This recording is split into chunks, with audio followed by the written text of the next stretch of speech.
ጌታ ኢየሱስ ክርስቶስ በተራበና በሰይጣን በተፈተነ ጊዜ ሰው ከእግዚአብሔር አብ በሚወጣ ቃል ሁሉ እንጂ በእንጀራ ብቻ አይኖርም አለ።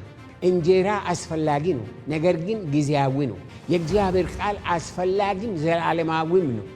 በዚህ ምድር ላይ የሰይጣን ፈተና እያንዳንዳችንን የሚመጣብንና ወይም ቻሌንጅ የሚያደርገን በምንራበው ነገር ነው። የተራበ ሰው ምንም ይሁን ምንም በትዕግስት ጠብቆ ሳይሆን በአቋራጭ በሾርት ካት የተገኘውን ሁሉ ቀብ ለማድረግ ነው። በምድር ላይ እንደ ሾርት ካት ሰዎችን ሾርት ካት የሚያደርግ ነገር የለም። በምድር ላይ ወገኖቼ ጊዜውን ጠብቆ ሳይሆን በሾርት ካት በኢንስታንት በቶሎ የሚሆን ነገር ሁሉ ጸጸትን፣ እምባን፣ ዋይታን ያስከትላል። ጌታ ኢየሱስ ለሰይጣን በሰጠው መልእክት አፉን አዘጋ። ጌታ ኢየሱስ የጠላትን ወጥመድ በእግዚአብሔር ቃል ካሸነፈ በኋላ በእግዚአብሔር ጊዜ፣ በእግዚአብሔር መንገድ፣ በእግዚአብሔር ፈቃድ፣ በእግዚአብሔር በረከት ጾሙን ፈታ። በምድር ላይ ሕይወታችሁ ትርጉም የሚሰጠው ትዕግስት ሲኖራችሁ፣ ትዕግስት ሲኖርን ነውና ጾማችሁን በእግዚአብሔር ጊዜ ትፈታላችሁና አትቸኩሉ። መጽሐፍ ቅዱስ በምድር ላይ በምድር ዘመን ተጠንቶ ተነቦ ተሰብኮ ተጽፎ ተዘምሮ ተተርጉሞ ታውቆ ተመርምሮ የማያልቅ የእግዚአብሔር መጽሐፍ ነው። መጽሐፍ ቅዱስ ትንቢታዊ ነው። መጽሐፍ ቅዱስ ዘላለማዊ ነው። መጽሐፍ ቅዱስ የዘላለም መገለጥ ነው። መጽሐፍ ቅዱስ ብርሃን ነው። መጽሐፍ ቅዱስ መንገድ ነው። መጽሐፍ ቅዱስ አስተማሪ ነው። መጽሐፍ ቅዱስ መሪ ነው። መጽሐፍ ቅዱስ እውነት ነው። መጽሐፍ ቅዱስ ሕይወት ነው። ታጠና ዘንድ እጅግ ለአንተ ሕይወት ለአንተ ዘመን እጅግ አስፈላጊ ነው። በምድር ላይ እንደ መጽሐፍ ቅዱስ ሌላ መልእክት የለም፣ ሌላ መጽሐፍ የለም፣ ሌላ መገለጥ የለም፣ ሌላ መድኃኒት የለም፣ ሌላ አስተማሪ የለም፣ ሌላ ሰጪ የለም፣ ሌላ ጻፊ የለም። እንደ መጽሐፍ ቅዱስ ከሰማይ ከእግዚአብሔር ልብ የመጣ ሌላ መጽሐፍ የለም። ወገኖቼ እንደ መጽሐፍ ቅዱስ ከዓለም የሚጠብቅ፣ ከአደጋ የሚጠብቅ፣ ከኃጢአት የሚጠብቅ፣ ከወጥመድ የሚጠብቅ፣ ከሞት የሚጠብቅ፣ ከጦርነት የሚጠብቅ፣ ከሰይጣን የሚጠብቅ፣ ከቁጣ፣ ከውሸት፣ ከስንፍና፣ ከጥላቻ፣ ከከንቱነት የሚጠብቅ ሌላ መጽሐፍ በምድር ላይ የለም። መጽሐፍ ቅዱስ የተወለደው በእግዚአብሔር ልብ ነው። የተጻፈው በመንፈስ ቅዱስ ምሪት ነው። የሚገለጠው በመንፈስ ቅዱስ፣ የሚተረጎመው በመንፈስ ቅዱስ፣ መማር የሚቻለው በመንፈስ ቅዱስ። እግዚአብሔር አምላክ ሁላችንን በክርስቶስ ኢየሱስ ስም ማስተዋልን ይስጠን ለሁላችን። ዛሬ ይሄ ወር የመጽሐፍ ቅዱስ ጥናት ወር ነው። የመጽሐፍ ቅዱስ ጥናት ወር ይህንን ትንሽ አጠር ያለች መልእክት ነው የማቀርበው። ዕብራውያን ምዕራፍ 4 ቁጥር 12ን ሁላችን ብድግ ብለን በአንድ ላይ እንሰማዋለን። በጌታ በኢየሱስ ክርስቶስ ስም አነበዋለሁ። የእግዚአብሔር ቃል ሕያው ነውና የሚሠራ ሁለት አፍ ካለው ሰይፍ ሁሉ ይልቅ የተሻለ ነው፣ ነፍስንና መንፈስንም ጅማትንና ቅልጥምንም እስኪለይ ድረስ ይወጋል፣ የልብንም ስሜትና ሐሳብ ይመረምራል። እኛን በሚቆጣጠር በእርሱ ዓይኖቹ ፊት ሁሉ ነገር የተራቆተና የተገለጠ ነው እንጂ ከእርሱ ፊት የተሰወረ ፍጥረት የለም። ልጆችሽ ከእግዚአብሔር የተማሩ ይሆናሉ፣ የልጆችሽም ሰላም ብዙ ይሆናል ተብሎ እንደተጻፈ የእስራኤል ቅዱስ እግዚአብሔር ሆይ አንተ ራሴ ተናገረን። በጌታ በኢየሱስ ክርስቶስ ስም አሜን። ይህ ወር የመጽሐፍ ቅዱስ ጥናት ወር ብለናል። ነገር ግን ያን ከማለት ይህ ወር፣ ይህ ዓመት፣ ይህ ዘመን፣ ይህ ሕይወት ለመጽሐፍ ቅዱስ ጥናት የተሰጠ ነው ብንል ይቀላል። ጌታ ኢየሱስ ክርስቶስ በተራበና በሰይጣን በተፈተነ ጊዜ ሰው ከእግዚአብሔር አብ በሚወጣ ቃል ሁሉ እንጂ በእንጀራ ብቻ አይኖርም አለ። እንጀራ አስፈላጊ ነው፣ ነገር ግን ጊዜያዊ ነው። የእግዚአብሔር ቃል አስፈላጊም ዘላለማዊም ነው። ሰይጣን በእንጀራ ወደ ጌታ የመጣበት ከ40 ቀንና ሌሊት ጾም ጸሎት በኋላ እንደተራበ አውቆ ነው። በዚህ ምድር ላይ የሰይጣን ፈተና እያንዳንዳችንን የሚመጣብንና ወይም ቻሌንጅ የሚያደርገን በምንራበው ነገር ነው። በምንፈልገው ነገር፣ በምንጠማው ነገር፣ ዴስፐሬት በሆነበት ነገር ሰይጣን በቀላሉ መንገድን ያገኛል ማለት ነው። የተራበ ሰው ምንም ይሁን ምንም በትዕግስት ጠብቆ ሳይሆን በአቋራጭ በሾርት ካት የተገኘውን ሁሉ ቀብ ለማድረግ ነው። በምድር ላይ እንደ ሾርት ካት ሰዎችን ሾርት ካት የሚያደርግ ነገር የለም። በምድር ላይ ወገኖቼ ጊዜውን ጠብቆ ሳይሆን በሾርት ካት በኢንስታንት በቶሎ የሚሆን ነገር ሁሉ ጸጸትን፣ እምባን፣ ዋይታን ያስከትላል። በአሁኑ ጊዜ ሁሉ ነገር ኢንስታንት ነው። ቡናው ኢንስታንት ነው። በሄዳችሁበት ቦታ ሁሉ ኢንስታንት ነው። ሰዎች ትዕግስት የላቸውም። ሁሉ ነገር ቶሎ ካልሆነ ኩርፊያ ነው። ቶሎ ካልሆነ ምንም ጸሎት እንኳ ሰው እንደ ዱሮ እንደ እግዚአብሔር ሰዎች እንደ ቀድሞዎቹ በእግዚአብሔር ፊት በትዕግስት እግዚአብሔርን መጠበቅ የለም። ጌታ ኢየሱስ ለሰይጣን በሰጠው መልእክት አፉን አዘጋ። ጌታ ኢየሱስ የጠላትን ወጥመድ በእግዚአብሔር ቃል ካሸነፈ በኋላ በእግዚአብሔር ጊዜ፣ በእግዚአብሔር መንገድ፣ በእግዚአብሔር ፈቃድ፣ በእግዚአብሔር በረከት ጾሙን ፈታ። ሁላችሁ ይህን እንድታስቡ ፈልጋለሁ። ይህን መልእክት ሳዘጋጅ ያላገቡትን ወጣቶች፣ በትልቅ ጸጸት ውስጥ ያሉትን ባለትዳሮች፣ የህይወትን መንገድ የሳቱትን ግለሰቦች አሰቡ። አሁንም በግል ውሳኔ በእግዚአብሔር ቃል ያልተፈተነውን እርምጃ ለመውሰድ የምታስቡ ሁሉ ተጠንቀቁ። ትዕግስት የሌላችሁ ታገሱ። በምድር ላይ ህይወታችሁ ትርጉም የሚሰጠው ትዕግስት ሲኖራችሁ ነው። ትዕግስት ሲኖረን ነውና ሁሉም በእግዚአብሔር ጊዜ ይሆናልና በትዕግስት ጸልዩ፣ በትዕግስት ጠብቁ፣ በትዕግስት ታዘዙ፣ በትዕግስት እረፉ። ጌታ በጊዜው ሁሉን ያስተካክላልና ከሰይጣን ወጥመድ ተጠንቀቁ። ሩጫ ብዙውን ጊዜ በሰይጣን ወጥመድ ላይ እንድንረግጥ ያደርገናል።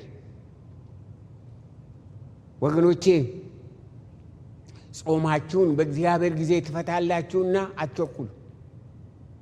የእስራኤል አምላክ እግዚአብሔር ማስተዋልን ይስጠን።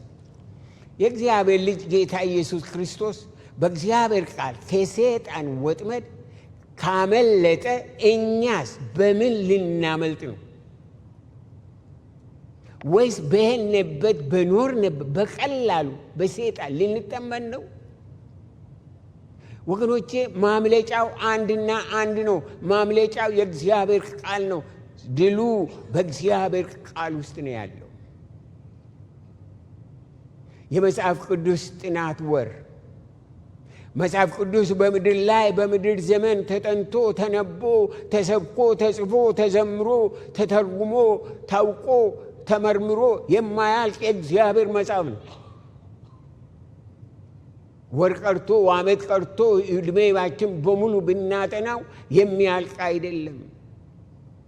ሰው ወደ ፈጣሪው የሚቀርበው፣ ሰው ፈጣሪውን የሚሰማው፣ ሰው ፈጣሪውን የሚያውቀው፣ የሚያምነው፣ የሚታዘዘው፣ የሚወደው፣ ሰው ፈጣሪውን የሚያመልከው፣ የሚከተለው፣ የሚያገለግለው፣ የሚያደንቀው፣ የሚያከብረው፣ የሚያመሰግነው በመጽሐፍ ቅዱስን በትክክል ካወቀ ብቻ ነው።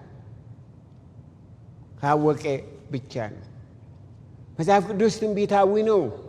መጽሐፍ ቅዱስ ዘላለማዊ ነው። መጽሐፍ ቅዱስ የዘላለም መገለጥ ነው። መጽሐፍ ቅዱስ ብርሃን ነው። መጽሐፍ ቅዱስ መንገድ ነው። መጽሐፍ ቅዱስ አስተማሪ ነው። መጽሐፍ ቅዱስ መሪ ነው።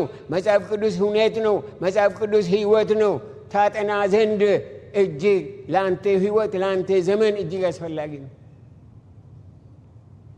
ወገኖቼ የኔና የእናንተ መፈጠር ምክንያት ተገልጦ ያለው በመጽሐፍ ቅዱስ ውስጥ ነው። የዚህ ያለንበት ዩኒቨርስ ዓላማ፣ የዚህ ያለንበት ዩኒቨርስ መኖር፣ የዚህ ዩኒቨርስ ዴስቲኒ የዚህ ዩኒቨርስ መጨረሻ ምን እንደሆነ ተጽፎ ያለው በመጽሐፍ ቅዱስ ውስጥ ነው። ስለሆነም የጥንቱ አባቶች ያማከሩት፣ የጥንቱ ነቢያት ያማከሩት፣ የጥንቱ ሐዋርያት ያማከሩት፣ የጥንቱ ቅዱሳን ያማከሩት፣ የኖሩት፣ ያቀፉት፣ የዋጡት፣ የበሉት መጽሐፍ ቅዱስን ነው። ዘላለማዊው የእግዚአብሔር ማንነት፣ ዘላለማዊ የእግዚአብሔር ሐሳብ፣ የእግዚአብሔር አጀንዳ፣ የእግዚአብሔር መንገድ፣ የእግዚአብሔር ስጦታ፣ የእግዚአብሔር ምሕረት፣ የእግዚአብሔር ፍቅር፣ የእግዚአብሔር በረከት፣ የእግዚአብሔር ጸጋ ተገልጦ ያለው በዚህ መጽሐፍ ቅዱስ ውስጥ ነው። ስለሆነ ለእኔና ለእናንተ ለዓለም ሕዝብ ሁሉ ይህም መጽሐፍ ማንበብ፣ ይህም መጽሐፍ ማጥናት፣ ይህም መጽሐፍ ማሰላሰል፣ ይህም መጽሐፍ ማቀፍ፣ ይህም መጽሐፍ መታዘዝ፣ ለዚህ መጽሐፍ መሰጠት፣ ይህም መጽሐፍ መከተል ከማስተዋልም ማስተዋል ከሕይወትም ሕይወት ነው። ወገኖቼ በዚህ መጽሐፍ የእግዚአብሔር መንገድ የተከፈተ፣ የእግዚአብሔር እውነት የተከፈተ ነው። የእግዚአብሔር እውነት የተገለጠ ነው። የእግዚአብሔር ሥራ እየታየ ነው። የእግዚአብሔር ፍቅር እየፈሰሰ ነው። የእግዚአብሔር ድምፅ እየተሰማ ነው። የእግዚአብሔር ግብዣ ወደኛ የደረሰው በዚህ ቃል። ስለዚህ እኔና እናንተ ካለንበት ይሄ ዓለም ግራ ከተጋባ ሁኔታ ለመውጣት ይህን የእግዚአብሔርን ቃል ማጥናት ያስፈልገናል። ቃሉ ብርሃን ነው። ቃሉ መንገዱ ንጹሕ ነው። ሥራው ግልጽ ነው። ስጦታ ሕይወት ነው። ጥሪው ዘላለማዊ ነው። የእግዚአብሔር ቃል ባለበት ማስተዋል አለ። የእግዚአብሔር ቃል ባለበት ምሕረት አለ፣ ምሪት አለ፣ ፈውስ አለ፣ ትዕግስት አለ፣ እርቅ አለ። እግዚአብሔር ቃል ባለበት ሰላም አለ፣ ማየት አለ፣ መስማት አለ፣ መታዘዝ አለ። ሁሉ ነገር ሰማያዊ ነገር አለ።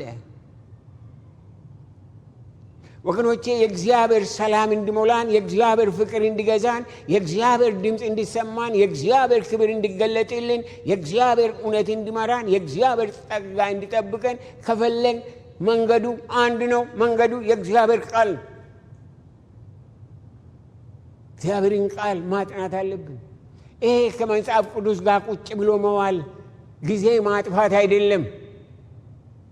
የሕይወቴን ምንጭ የሆነውን እግዚአብሔርን ሰው በማውቀው ነገር ማወቅ ነው። እግዚአብሔርን ከእግዚአብሔር ጋር መዋል ነው። ከእግዚአብሔር ጋር ወገኖቼ ሕይወታችንን ኑሯችንን ለእግዚአብሔር አሳልፈን መስጠታችን ነው።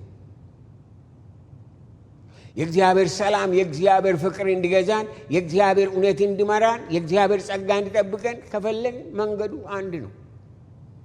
የእግዚአብሔር ቃል በእውነትና በእምነት ባለበት ቦታ፣ በተገለጠበት ቦታ የምልጃ ጸጋ፣ የእንባ ጸጋ፣ የንስሐ ጸጋ፣ የይቅርታ ጸጋ፣ የአምልኮ ጸጋ፣ የጸሎት ጸጋ፣ የምስጋና ጸጋ፣ የእልልታ ጸጋ፣ የይቅርታ ጸጋ፣ የትዕግስት ጸጋ አለ። እግዚአብሔር ቃል ባለበት ብዙ ነገር አለ። እግዚአብሔር ቃል ባለበት ላይ እንዳየ ነው። በምድር ላይ እንደ መጽሐፍ ቅዱስ ከእግዚአብሔር ልብ የመነጨ ተነቦ የማያልቅ ተጠንቶ የማያልቅ ተገልጦ የማያልቅ መርምሮ የማያልቅ መጽሐፍ በምድር ላይ የለም። በምድር ላይ እንደ መጽሐፍ ቅዱስ ሌላ መልእክት የለም፣ ሌላ መጽሐፍ የለም፣ ሌላ መገለጥ የለም፣ ሌላ መድኃኒት የለም፣ ሌላ አስተማሪ የለም፣ ሌላ ሰጪ የለም፣ ሌላ ጻፊ የለም። እንደ መጽሐፍ ቅዱስ ከሰማይ ከእግዚአብሔር ልብ የመጣ ሌላ መጽሐፍ የለም። ስለዚህ እኔና እናንተ መጽሐፍ ቅዱስ ሰማያዊ መሆኑን፣ መለኮታዊ መሆኑን፣ ዘላለማዊ መሆኑን አውቀን መጽሐፍ ቅዱስን ማጥናት የግድ ነው። በምድር ላይ በቢሊዮን የሚቆጠሩ መጻሕፍት አሉ። ነገር ግን እንደ መጽሐፍ ቅዱስ የዘላለም መልእክት ያለው፣ የዘላለም ስጦታ ያለው፣ የዘላለም አዋጅ የታወጀበት፣ የዘላለም ምሕረት የተሰጠ፣ የዘላለም ቅድስና የታወጀ፣ የዘላለም ፍቅር የታየ፣ የዘላለም መገለጥ የሆነው ዘላለም ጌታ የተናገረበት ያስተማረበት የዘላለም መንገድ የተከፈተበት የዘላለም እውነት የታወቀበት የዘላለም ስልጣን በምድር ላይ ለሰው ልጅ የታወቀበት እንደ መጽሐፍ ቅዱስ የለም። ማንም ከየትም አምጡ የትም ተማሪ ቢባል መርማሪ ነው ቢባል ያ ነው ቢባል forget about it። በምድር ላይ ያሉትን አዋቂዎች ያሉትን ፈላስፎች ያሉትን ሁሉ ሰብስቡ። ከዚህ መጽሐፍ የሚያልፍ አእምሮ የለም።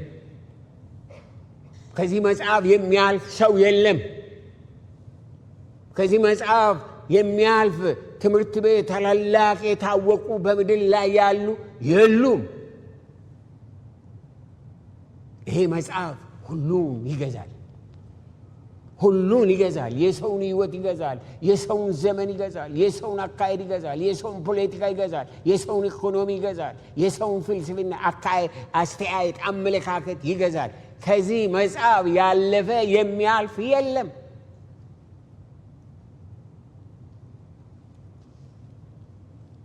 ስለዚህም እኔና እናንተ ይህንን መጽሐፍ ቁጭ ብለን አይደለም ተንበርክኬም በጉልበታችን ላይ ሆነ ማንበብ የሚገባ መጽሐፍ ነው። ወገኖቼ እንደ መጽሐፍ ቅዱስ ከዓለም የሚጠብቅ ከአደጋ የሚጠብቅ ከኃጢአት የሚጠብቅ ከወጥመድ የሚጠብቅ ከሞት የሚጠብቅ ከጦርነት የሚጠብቅ ከሰይጣን የሚጠብቅ ከቁጣ ከውሸት ከስንፍና ከጥላቻ ከከንቱነት የሚጠብቅ ሌላ መጽሐፍ በምድር ላይ የለም። ሌላ መጽሐፍ እንደዚህ አይነት ሌላ የለም። መጽሐፍ ቅዱስ የተወለደው በእግዚአብሔር ልብ ነው። የተጻፈው በመንፈስ ቅዱስ ምሪት ነው። የሚገለጠው በመንፈስ ቅዱስ፣ የሚተረጎመው በመንፈስ ቅዱስ፣ መማር የሚቻለው በመንፈስ ቅዱስ ነው። የዘላለም እግዚአብሔር መኖሩን፣ ፈጣሪ መሆኑን፣ አዳኝ መሆኑን፣ ሕይወት መሆኑን፣ አባት መሆኑን፣ ይቅር ባይ መሆኑን፣ አስተማሪ መሆኑን፣ ርኅሩይ መሆኑን ያወቅነው በመጽሐፍ ቅዱስ ነው። ኃጢአተኞች መሆናችንን ምሕረት እንደሚያስፈልገን ያወቅነው በመጽሐፍ ቅዱስ ነው። ኃጢአተኞች መሆናችንን ሲኦል እንዳለ፣ ገነት እንዳለ፣ ፍርድ እንዳለ፣ ትንሣኤ እንዳለ፣ ሰይጣን እንዳለ፣ አምልኮ እንዳለ የነገረን መጽሐፍ ቅዱስ ነው። ጠቅላላ ያለን ኢንፎርሜሽን መጽሐፍ ቅዱስ ነው። ከመጽሐፍ ቅዱስ የመጣ ነው። ከሞት በኋላ ለቅዱሳን ገነት እንዳለ፣ ለኃጢያን ሲኦል እንዳለ፣ ለቅዱሳን ሽልማት እንዳለ፣ ለኃጢያን ቅጣት እንዳለ፣ ይህ ዓለም እንደሚያልፍ የዓለም መጨረሻ እንደሚሆን የነገረን መጽሐፍ ቅዱስ ነው። እንዳለን እንደማንቀር እያንዳንዳችን በጌታ ፊት እንደምንቆም ጌታ እንዳለ፣ ዙፋን እንዳለ፣ የዘላለም ፍርድ እንዳለ ያወቅነው የተማርነው በዚህ መጽሐፍ ነው። ስለዚህ እኔና እናንተ we have to be very serious about this። እንደ ቀላል አድርገን አንቀረው። ክርስቲያን መባል ራሱ አይበቃም። ክርስቲያን የተባሉት በሙሉ ክርስቶስን በዚህ መቃል ቢያውቁ እንደዚህ ኑሯችን አይሆንም። እንደዚህ አንንከራተትም። እንደዚህ ኑሯችን የልመና የጭንቀት የመከራ ኑሮ አይሆንም። የእግዚአብሔር ቃል ወገኖቼ፣ ሌላ ቀርቶ ራሳችን ማንነታችን በትክክል እንድንረዳ መጽሐፍ ቅዱስን በጥልቅ ማወቅ አለብን። ብዙዎቻችን ራሳችንን አናውቅም። ይሄ መጽሐፍ ከገባኝ ኢየሱስ ውስጥ ከገባ በኋላ ነው ማንነቴን ያወቅኩት። በምን ሁኔታ መኖር እንደሚገባኝ፣ በምን መንገድ መመላለስ እንደሚገባኝ፣ ኑሮዬ ምን መሆን እንዳለበት ያወቅኩት ይሄ መጽሐፍ ካነበብኩ በኋላ ነው። ኢየሱስ ወደ ሕይወቴ ከመጣ በኋላ። ስለዚህ ለኑሯችሁ ለዘመናችሁ ይሄ መጽሐፍ እጅግ አስፈላጊ ነውና አጥኑት። ማጥናት አለብን። ማጥናት አለብን።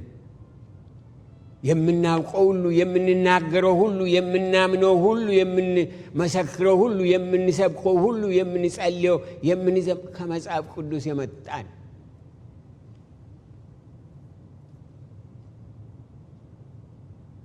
ስለሆነም ይህ መጽሐፍ ቅዱስ ለዘላለም ዘላለም እውነት የሆነ የፈጠረን ፈጣሪ የሰጠን የዘላለም ዘላለም መገለጥ፣ የዘላለም ዘላለም እውነት፣ የዘላለም ዘላለም መንገድ እውቀት፣ የዘላለም ዘላለም ኃላፊነት፣ የዘላለም ዘላለም መምሪያ እንደሆነ እንድናውቅ ማስጠንቀቂያ እንደሆነ እንድናውቅ ይናገረናል ይህ መጽሐፍ። ስለዚህ ሁላችሁ ወደ ጥናት ብቻ አይደለም፣ በቤታችሁ እባካችሁ የኑሯችሁ ትርጉም ለኑሯችሁ ለጥያቄያችሁ መልስ እዚህ ውስጥ ነው ያለው። ለጥያቄያችን መልስ እዚህ ውስጥ ነው ያለው። ሰው በምንም አይነት ሊያውቅልን አይችልም። በውስጣችን ያለውን ጉዳት፣ በውስጣችን ያለውን ቁስል፣ በውስጣችን ያለውን መከራ ጥያቄ ማንም ሊመልስልን አይችልም እንደዚህ መጽሐፍ ቅዱስ። ስለዚህ ይሄን መጽሐፍ ቅዱስ ማጥናት በግድ ነው። መጽሐፍ ቅዱስ ስለ ሰማይ፣ ስለ ምድር፣ ስለ ሰው ማን እንደፈጠረን፣ ለምን እንደተፈጠርን፣ ኃጢአተኞች እንደሆን፣ መዳን እንደሚያስፈልገን፣ ማን እንደሚያድነን፣ የመዳን ቀን ዛሬ እንደሆነ ይናገራል። መዳን እንደሚያስፈልጋቸው ሰዎች የሚያውቁ ይመስላችኋል? በዓለም ላይ ያሉ ብዙዎቻቸው ይሄ ኑሮ ሁሉ ነገር በዚህ ምድር ላይ የሚያልፍ ከመቃብር ማዶ ምንም እንደሌለ ነው የሚኖሩት። መጽሐፍ ቅዱስ ግን ሌላ እንዳለ ይናገራል። ስለሆነም ከአንዳንድ ቦታዎች ቃሉን መጥቀስ አይከፋም። በሮሜ መልእክት ምዕራፍ 15 ቁጥር 4 ላይ በመጽናትና መጻሕፍት በሚሰጡት መጽናናት ተስፋ ይሆንልን ዘንድ አስቀድሞ የተጻፈ ሁሉ ለትምህርታችን ተጽፏል ይላል። አስቀድሞ የተጻፈ ሁሉ፣ መንፈሳዊ ሁሉ የተጻፈው ለትምህርታችን ነው። እኔና እናንተ እንዳልተማረ በሰይጣን እንደ ኳስ እንዲጫወትብን እግዚአብሔር ስላልፈለገ ይህንን ቃል ሰጠን። ስለዚህ የተጻፈልን ለትምህርታችን ነው። ተማሩ፣ እንማር፣ ይሄንን ቃል እንማር። ለሕይወታችን ጥሩ ነው፣ ለታሪካችን ጥሩ ነው፣ ለሕዝባችን፣ ለቤተሰባችን፣ ለልጆቻችን ጥሩ ነው። ይሄንን እኔና እናንተ በሚገባ ማጥናት ያስፈልገናል። በሁለተኛ ጢሞቴዎስ ምዕራፍ 3 ቁጥር 16 ላይ የእግዚአብሔር ሰው ፍጹምና ለበጎ ሥራ ሁሉ የተዘጋጀ ይሆን ዘንድ የእግዚአብሔር መንፈስ ያለበት መጽሐፍ ሁሉ ለትምህርትና ለተግሣጽ፣ ልብንም ለማቅናት በጽድቅም ላለው ምክር ደግሞ ይጠቅማል። በማርቆስ ወንጌል ምዕራፍ 13 ቁጥር 31 ላይ ሰማይና ምድር ያልፋሉ፣ ቃሌ ግን አልፍም። ስለ መጽሐፍ ቅዱስ የተባሉ ብዙ ነገር አለ። በመጽሐፈ ኢያሱ ምዕራፍ 1 ቁጥር 8 ላይ የዚህ ሕግ መጽሐፍ ከአፊ አይለይ፣ ነገር ግን የተጻፈበትን ሁሉ ትጠብቅና ታደርግ ዘንድ በቀንም በሌሊትም አስቦ፣ የዛን ጊዜ መንገድ ይቃናልሃል፣ ይከናወንልሃል ይላል። ይህንን ጠብቅ፣ ከአፊ አይለይ። ዛሬ በስንቶቹ አፍ ነው ያለው መጽሐፍ ቅዱስ? ያለው ሐሜት ነው ያለው፣ ስለ ዓለማዊ ስለማይጠቅም ስለማንጽ ነገር ነው። በማን አፍ ውስጥ ነው ያለው ቃል? ሰሞኑን አሁን ለአንድ ሰው የእግዚአብሔርን ቃል አካፍለን እናውቃለን። ከአፊ አይለይ አለ። አይለይ ከአፍ።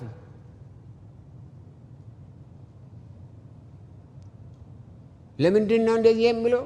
ከአፋችን እንዳይለይ የምፈልግ የተጻፈበትን ሁሉ ትጠብቅና ታደርግ ዘንድ በቀንም በሌሊትም አስበው፣ እዚያን ጊዜም መንገድህ ይቃናልሃል ይከናወንልሃል።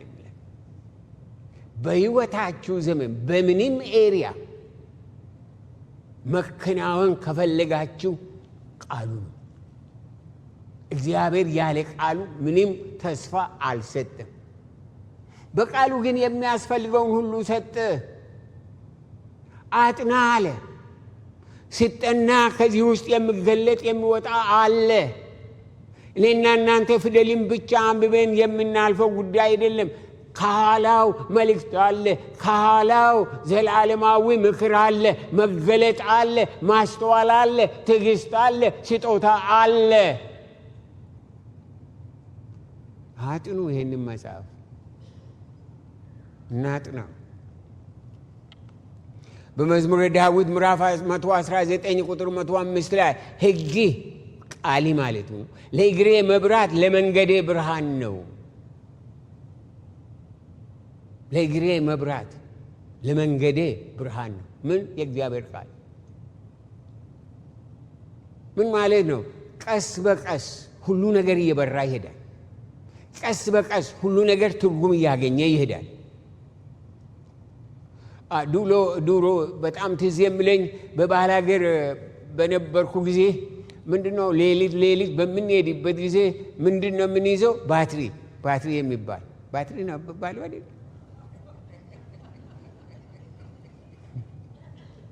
ረስተናል እኮ ባትሪ ስትይዙ ጨለማ ውስጥ እንደዚህ አታረጉ። እንዴት ነው የምታረጉት? እዚህ የምትረግጡትን ባፍቱ ቢሹ የእግዚአብሔር ቃል እንደዛ ነው። እርምጃ ስንወስድ እርምጃችን ትክክል እንደሆነ እንዳያዳልጠን፣ እንዳይጥለን፣ ከእግዚአብሔር መንገድ እንዳያወጣን፣ ሕይወታችንን ኑሯችንን ወደ ሌላ ውስጥ እንዳይከት ምንድን ነው የምናደርገው? እርምጃ ከቀን ወደ ቀን፣ ከእርምጃ ወደ እርምጃ። እንደዛ ነው የእግዚአብሔር ቃል የሚጠናው። በአንድ ጊዜ ሻምድዴን የምንተው አይደለም። ለሕይወት ነው። መጽሐፍ ቅዱስ ለሕይወት ነው። መብራት እንዲሆን ብርሃን እንዲሆን ነው። በመዝሙረ ዳዊት 119 ቁጥር 11 ላይ አንተን እንዳልበድል ቃልን በልቤ ሰወርኩ ይላል። አንተን እንዳልበድል ቃልን በልቤ ሰወርኩ። እግዚአብሔርን የምናሳዝነው የእግዚአብሔር ቃል በውስጣችን ስለሌለ። የእግዚአብሔር ቃል በውስጣችን ካለ ግን ይገስጸናል። አታድር፣ ተው፣ ተመለስ፣ በዚህ መንገድ አትሂድ፣ ይህንን ነገር አታድርግ፣ በዚህ መንገድ አትመላለስ እያለ ይህ የእግዚአብሔር ቃል ምን ያደርጋል መሰላችሁ? ይመራናል። በውስጣችን ሆኖ ብርሃን ሆኖ ይመራናል። ስለዚህ አንተን እንዳልበድል እግዚአብሔርን ከመበደል እግዚአብሔር ያውጣል። እግዚአብሔር ይጠብቀን። አሜን በሉ። እግዚአብሔር ይጠብቀን። እግዚአብሔርን ከመበደል የት ነው የምንገባው? እግዚአብሔርን በድለን የት ነው የምንሄደው? ማንን ነው የምንፈልገው? ማን ነው የሚረዳን? ማን ነው የሚደርስልን?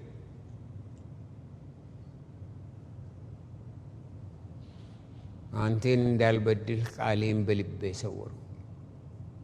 በመዝሙረ ዳዊት 119 ቁጥር 18 ላይ ዓይኖቼን ክፈት ከሕግም ታምራትን አለው። ትልቁ ታምራት በምድር ላይ ወገኖቼ፣ ይሄንን አንብባችሁ ከዚህ ቃል ትርጉሙ ሲመጣላችሁ ታምራን የምታዩት ታምር ነው የምናየው። ይህ ቃል ሲከፈትልን ስናየው የታምራትን ተአምር ነው የምናየው። በሕይወታችን በውስጣችን ብርሃኑ ይበራል። ያላሰብነው ያልጠየቅነው ነገር በውስጣችን ይበራል።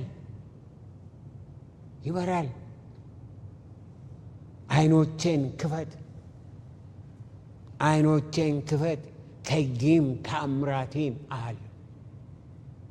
ዛሬ ለእያንዳንዳችሁ የሚጸልየው የእስራኤል ቅዱስ እግዚአብሔር በቃሉ ያስቀመጠው ማለቂያ የሌለው ይህ ትውልድ አጥንቶ የሚመጣው ትውልድ አጥንቶ በምድር ላይ ያለ ሕዝብ በሙሉ አጥንቶ የማይጨርስ ድንቅና ታምራት እግዚአብሔር ቃል በእግዚአብሔር ቃል ውስጥ አለና የዚህ መገለጥ የእስራኤል ቅዱስ እግዚአብሔር በእያንዳንዳችሁ ላይ ያምጣው። አሜን። ያምጣው እግዚአብሔር ወገኖች፣ ወደ እኔና ወደ እናንተ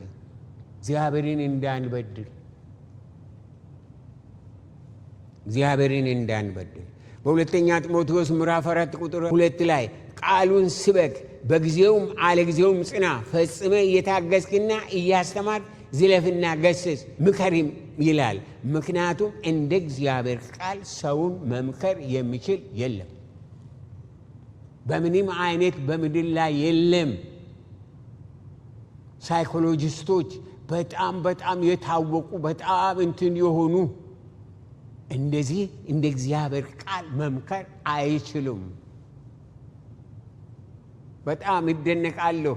የነበርኩበት ትምህርት ቤት የስኩል ኦፍ ሳይኮሎጂ፣ ስኩል ኦፍ ቴዎሎጂ እና ስኩል ኦፍ ሚሲዮሎጂ የሚባል ነበረ። ሶስቱን አጠቃለሁ እና በዓለም የታወቁ ሳይኮሎጂስቶች ከዛ እየተመረቁ ያገለግላሉ። እና አንዳንድ ጊዜ ከነሱ ጋር በማወራበት ጊዜ ይሄ ሳይኮሎጂ ብቻ አይበቃምና ቃልን አጥን ተብሎ ቴዎሎጂ ተጨመረበት። ቴዎሎጂ ማለት ስለ እግዚአብሔር ማለት ነው። ቴዎ ከሚለው ከእግዚአብሔር ማለት ነው። ቴዎሎጂ ስለ ትምህርት ነው። ስለዚህ ወገኖቼ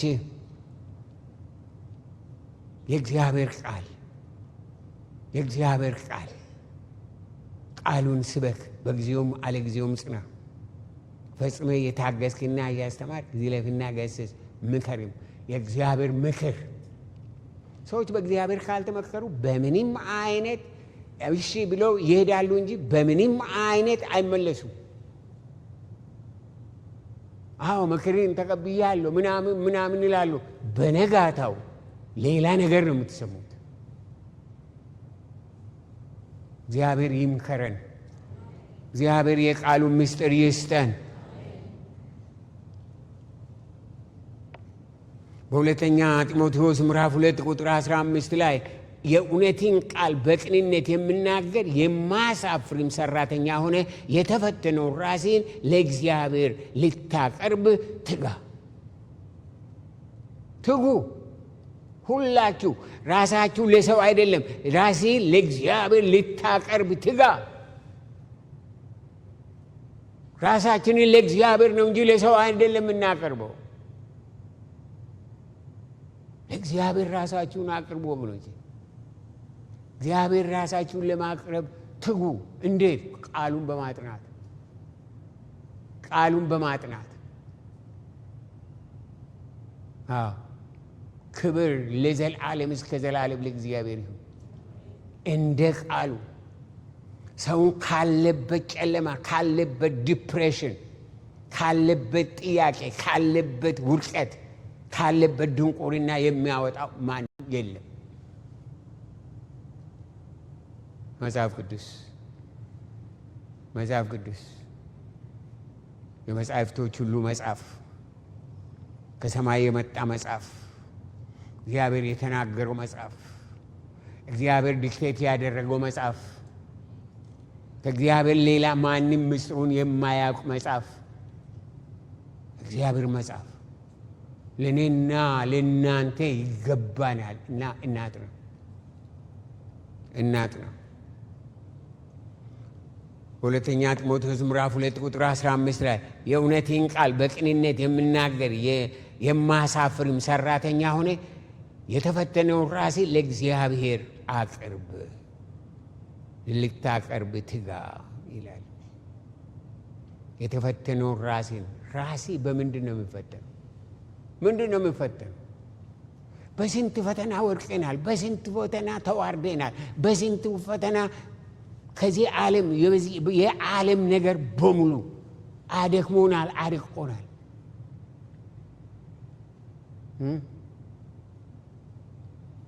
ወገኔ ሰራተኛ ሆነ የማሳፍርም ሰራተኛ ሆነ የተፈተነው ራሴን ለእግዚአብሔር በእግዚአብሔር ቃል የተፈተነ ህይወት በእግዚአብሔር ቃል የተፈተነ ኑሮ መጽሐፍ ቅዱስ ጥናት ስለዚህ መጽሐፍ ቅዱስ የምታጠኑ ሆነ የምታስጠኑ ወገኖቼ በእግዚአብሔር ፊት እንድትበረቱ በመዝሙረ ዳዊት ምዕራፍ 1 ይሄንን ሁላችሁም ብታነቡት ጥሩ ነው። መዝሙረ ዳዊት ምዕራፍ 1ን ብናወጣ መዝሙረ ዳዊት ምዕራፍ 1 ቁጥር 1 ምስጉን ነው በክፉዎች ምክር ያልሄደ የኃጢአተኞችን መንገድ ያልቆመ። How do you do that? እንዴት አድርጌ ነው በዛ መሄድን የምታቆመው? የእግዚአብሔር ቃል ስትይዝ ብቻ ነው። እግዚአብሔር ስጠብቅ ብቻ ነው ወገኔ። ምስጉን ነው በክፉዎች ምክር ያልሄደ በኃጢአተኞችን መንገድ ያልቆመ በዋዘኞችን ወንበር ያልተቀመጠ፣ ነገር ግን በእግዚአብሔር ሕግ ደስ ይለዋል፣ ሕጉንም ቀንና ሌሊት ያስባል። እርሱም በውሃ ፈሳሾች ዳር እንደተተከለች ፍሬዋም በየጊዜዋ እንደምትሰጥ ቅጠሏም እንደማይረግፍ ዛፍ ይሆናል። እንዴት አስደናቂ ነው! የሚሰራውም ሁሉ ምን ይሆናል? የእስራኤል አምላክ እግዚአብሔር በምታደርጉት በምትሄዱበት ሁሉ በሕይወታችሁ ሁሉ ነገር እንዲከናወንላችሁ የቃሉ መገለጥ ይስጣችሁ። የቃሉ ብርሃን ይብራላችሁ። ሁላችን ብድግ እንላለን። የእግዚአብሔር ቃል አጥኑ ወገን፣ አጥኑ፣ አስጠኑ። አጥኑ፣ ለራሳችሁ አጥኑ፣ ሌሎችን አስጠኑ። ከዚህ የበለጠ ለሰው ልጅ በምድር ላይ የምታደርጉት ነገር የለም። የምንሰጠው ዕውቀት የምንሰጠው እርዳታ የለም እንደ እግዚአብሔር ቃል። ዋው! የእግዚአብሔርን ቃል የነገረኝ ሰውዬ እሱ በሕይወቴ ዘመን ረዳኝ፣ በሕይወቴ ዘመን አገለገለኝ። ሁላችሁ እጆቻችሁ ወደ ላይ አንሱ። በናዝሬቱ በጌታ በኢየሱስ ክርስቶስ ስም ይህ ዘላለማዊ ቃል፣ የእግዚአብሔር ቃል፣ የእግዚአብሔር እውነት፣ የእግዚአብሔር መንፈስ፣ የእግዚአብሔር ጽድቅ፣ የእግዚአብሔር ቅድስና የተገለጠበት ይህ መጽሐፍ በናዝሬቱ በጌታ በኢየሱስ ክርስቶስ ስም ይገለጥላችሁ። ስታነቡ ዓይናችሁ ይከፈት፣ ውስጣችሁ ይከፈት። የእግዚአብሔር ቃል ብርሃን በውስጣችሁ ይግባ። በናዝሬቱ በጌታ በኢየሱስ ክርስቶስ ስም ይህ ቃል የእግዚአብሔር ቃል ነውና የእግዚአብሔር እውነት ነውና ከጥያቄ የሚያልፍ ነውና በናዝሬቱ በጌታ በኢየሱስ ክርስቶስ ስም በእያንዳንዳችን ሕይወት፣ በእያንዳንዳችን ኑሮ፣ በእያንዳንዳችን መንገድ የተገለጠ ይሁን። ቃሉ ይብራላችሁ። ቃሉ ይገለጥላችሁ። ቃሉ ለፈውስ ይሁንላችሁ። ቃሉ ለዘመን ይሁንላችሁ። ቃሉ ለጤና ይሁንላችሁ። ቃሉ ለመንገድ ይሁንላችሁ። ቃሉ ለቀን ይሁንላችሁ። የእስራኤል አምላክ እግዚአብሔር ይሄንን ቃል በሕይወታችን በዘመናችን ይሄንን ቃል እንድናቅፈው በቀደም ዕለት የወጣቶች ኮንፈረንስ ነበር እዚህ ግቢ ውስጥ። እነዚህ ወጣቶች አንዳንዶቹ መጽሐፍ ቅዱስን እንደዚህ አቅፎ በመሬት ላይ ተንበርክከው እንዴት ጌታን አከበርኩ፣ እንዴት ጌታን አመሰገንኩ። በቃ እዚህ በእንትያቸው ላይ የሙጥኝ ብሎ ይዘው ምንድነው አንድ ነገር ተገልጦላቸዋል። እግዚአብሔር በወጣትነታቸው እውነትን በውስጣቸው ከቷል። በዚህ በተጨማለቀ ዓለም ውስጥ በዚህም በዛም እየሄዱ ከመጨማለቅ እግዚአብሔር የሚጠብቃቸው በዚህ ነውና እንደዚህ ቅፍ አድርገው በጌታ ፊት ሲጸልዩ እንዴት ደስ ይላል። የእስራኤል አምላክ እግዚአብሔር ይህንን ጸጋ በቤታችን ይስጠን። አሜን፣ ይስጠን። ይህ ቃል በቤታችን የከበረ ይሁን። ዩቱብ አይደለም፣ ቴሌቪዥን አይደለም፣ ሬዲዮ አይደለም፣ ምንም አይደለም። በቤታችን የከበረው የእግዚአብሔር ቃል ይሁን። የእግዚአብሔር ቃል ቤታችንን፣ ትዳራችንን፣ ሕይወታችንን ይግዛው። የእግዚአብሔር ቃል ይምራን። የእግዚአብሔር ቃል ያሰማራን። የእግዚአብሔር ቃል ጉልበት ይሁነን። እግዚአብሔር ይባርከን። እግዚአብሔር ይርዳን። ጌታ ሆይ በናዝሬቱ በጌታ በኢየሱስ ክርስቶስ ስም ይህንን ጉባኤ ለአንተ አስረከቡ። ለቃሊ ኃይል፣ ለቃሊ መገለጥ፣ ለቃሊ እውነት፣ ለቃሊ ጌታ እግዚአብሔር አባቶ ምሕረት ሕይወታቸውን፣ ዘመናቸውን እያንዳንዳቸውን ለአንተ አስረከቡ። በጌታ በኢየሱስ ክርስቶስ ስም ይህ ቤት በእግዚአብሔር ቃል የተገዛ ይሁን። ይህ ግቢ በእግዚአብሔር ቃል የተገዛ ይሁን። እዚህ ግቢ የሚገባ ሁሉ በእግዚአብሔር ቃል ይገዛ። እግዚአብሔር ሆይ ያን ስለምታደርግ በክብር በሰማይ ክብር በምድር ላንተ ይሁን፣ አሁንም ለዘላለምም ተባረክ። በጌታ በኢየሱስ ክርስቶስ ሕያውና ዘላለማዊ ስም እስኪ ክብርን ስጡት ለዚህ ጌታ።